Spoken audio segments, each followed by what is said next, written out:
Hello, ladies and gentlemen. Welcome to Military Mayday. We're pointing out a few pieces on the chessboard. Got a few pieces here that are worth pointing to, and they've been confirmed here. Russia uses deadly chemical weapons against Ukrainian soldiers, and it's pretty much been confirmed. This is going to be a big story. I think they'll use this any way they can.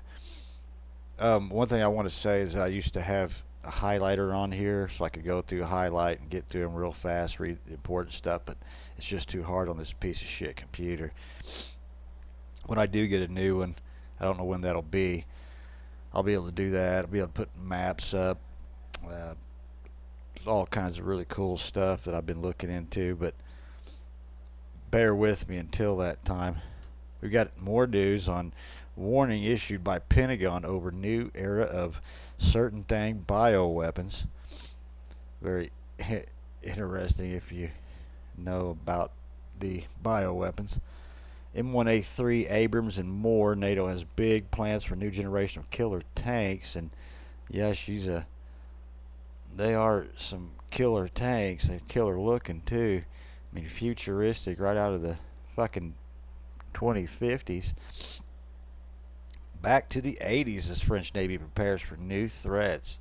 This one I haven't even read through yet. I've just kind of got all this put together. I'm a little bit of a hurry, but not too much. But before we get started, um, like the channel, subscribe, or like the video, subscribe to the channel. Try to help me out. Help me get that new computer, boys and girls. I really like to have a new one anyway. This one's old. All right. Russia uses deadly chemical weapons. And here we go here. Russia is actually using chemical weapons against Ukrainian military, according to Captain Andrii Rudyk, a representative of the Center of Research of Trophy and Advanced Weapons and Military Equipment of the General Staff of the Armed Forces of Ukraine. The use of chemical weapons is a serious crime. Russian troops use a new type of special RGBO gas grenades containing the irritant agent against Ukrainian soldiers. Military senior on the 25th, according to him. The name of the grenade, the RGBO, stands for hand grenade poison substance in Russia.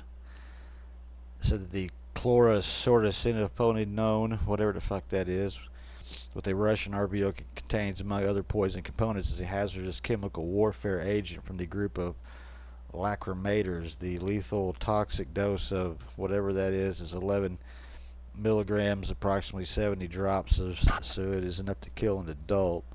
Experts at the Kyiv Center of Forensic Experts examined the Russian grenade and confirmed that the object was manufactured industrially and was indeed a special gas grenade of Russian origin. They did this using, here it is, Director of Kyiv Research Institute in Forensics, accessing using X-ray examinations such as a non-destructive method allowed Ukrainian experts to check for hidden threats. The relevant physical chemical studies were conducted using modern equipment and analyzed the grenade content. The substance CN is prohibited for use as chemical warfare agents under the Geneva Protocol, approved by the UN General Assembly in 1969 following it during the Vietnam War. It acts directly as a mucous membrane, causing intense irritation of the eyes and respiratory tract, burning sensation and pain in eyes, nose, throat, and lungs. Respiratory irritation by CN causes sneezing, coughing, nasal, and feeling suffocation, militant, whatever the fuck that says. The found sample of the RGB grenade was manufactured in Russia in 2023. Thus, in 2017, Russia lied about fulfilling their obligations under the 1993 Chemical Weapons Convention, which required Russia to destroy weapons in production facilities that they were manufactured. Previously, the General Staff of Armed Forces of Ukraine reported that there were recorded 626 cases of Russian invaders using munitions containing toxic chemicals since the start of Russia's full-scale war against Ukraine. Look for them to use this to get more money to Ukraine. They'll push this on the Senate floor. It'll be on the news. I might be a little bit ahead of time, or they might just totally ignore it with all the campaign stuff going on. Okay, let's get into this one here. A new age of bioweapons could soon engulf the U.S., a new study says. Plagues, Cyborgs, and Supersoldiers, the human domain war research access the CRISPR gene editing technology, mRNA vaccines, brain networking, and other technology advancements could impact military conflict. We see a complex, high-threat landscaping emerging in the future war spot with humans controlling hyper-sophisticated machines with their thoughts. It's also argued that synthetically generated, genomically targeted plagues that cripple the American military industrial base. In a section discussing the human genomic editing, researchers assessed the potential for creating super soldiers through genetic modification. Yeah, I'm sure they've already done a lot of this stuff. The modification enhanced physical and psychological capabilities. Yeah, anyway. Chinese research into specific genetic weapons, a purported brain control weaponry, has previously been conducted. U.S. is considered open, diverse, and democratic. China is meanwhile hopeful can utilize its position as an authoritarian state. Despite such an assessment, 81% of Americans receive at least one dose of the phenomenon disease. So, what we're really doing is trying to just openly create super soldiers on your streets, walking around with the ability to plug into any Wi-Fi device that you have, steal all your data, and then kick your ass with one arm tied behind its back. How cool. What a future. Alright, here's the M13 Abrams. Has big plans. Many countries are developing or looking to develop a next generation main battle tank for the conflicts of the future. The United States military is working on the M1A3 Abrams, ditching an updated version of the M1A2 for a new, more advanced tank.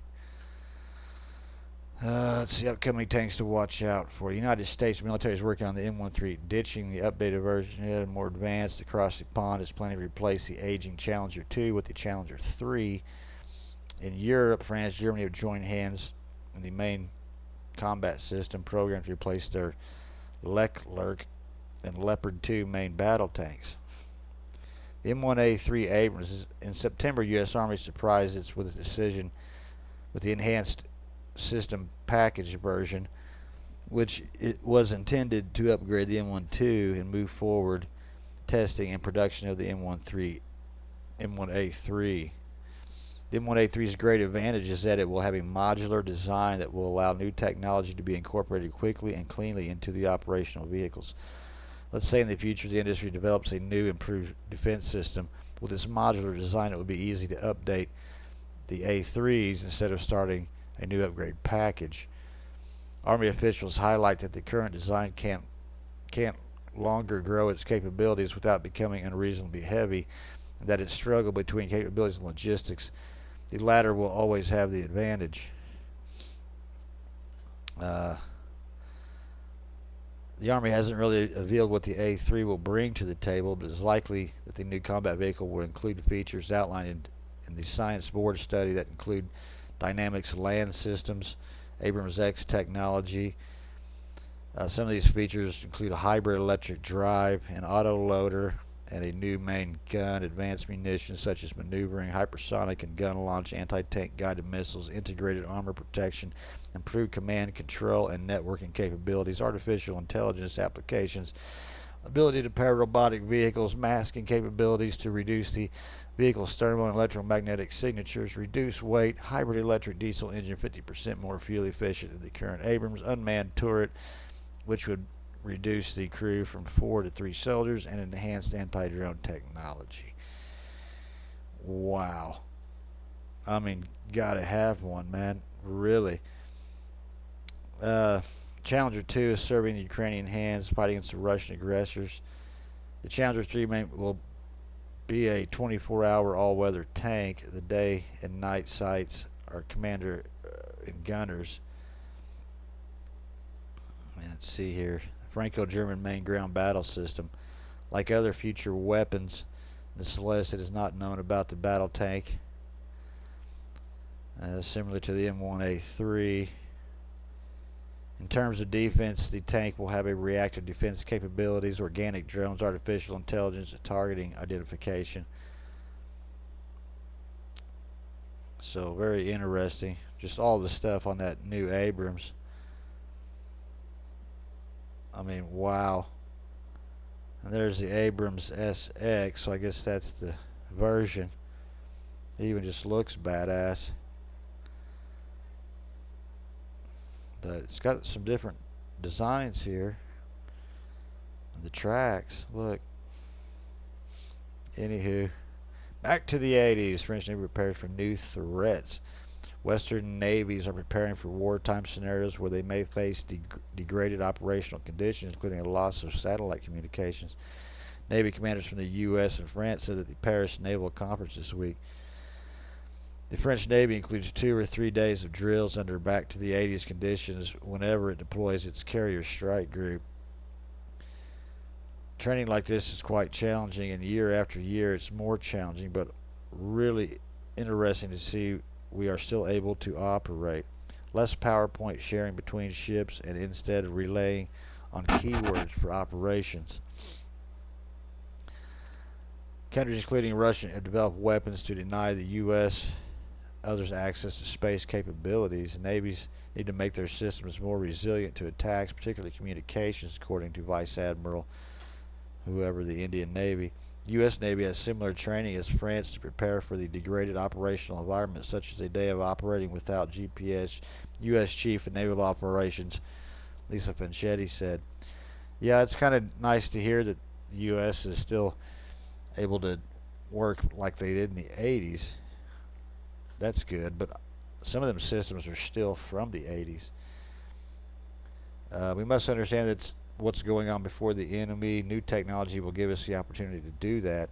It also gives you the opportunity to fuck you over too. For years we have assumed sea control so that we could invest everything pretty much in local superiority and strike the principle at aim. Now that we've got to get back into this, thinking more deeply on how we do sea control. Yeah, it's always good. You know that the U.S. I think still has a ship that is wind powered, and they've got men that sail it, and I can't remember the name of it. Maybe I'll try to do a story on it or something if I can remember. Anywho, that was a little bit of news for you. I think all of them are kind of important stories. You can see where they all come from.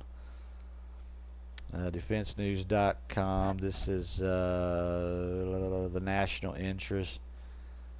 CBNI, Britain's news channel, and Euro Maiden. Alright guys, like, subscribe, toodaloo.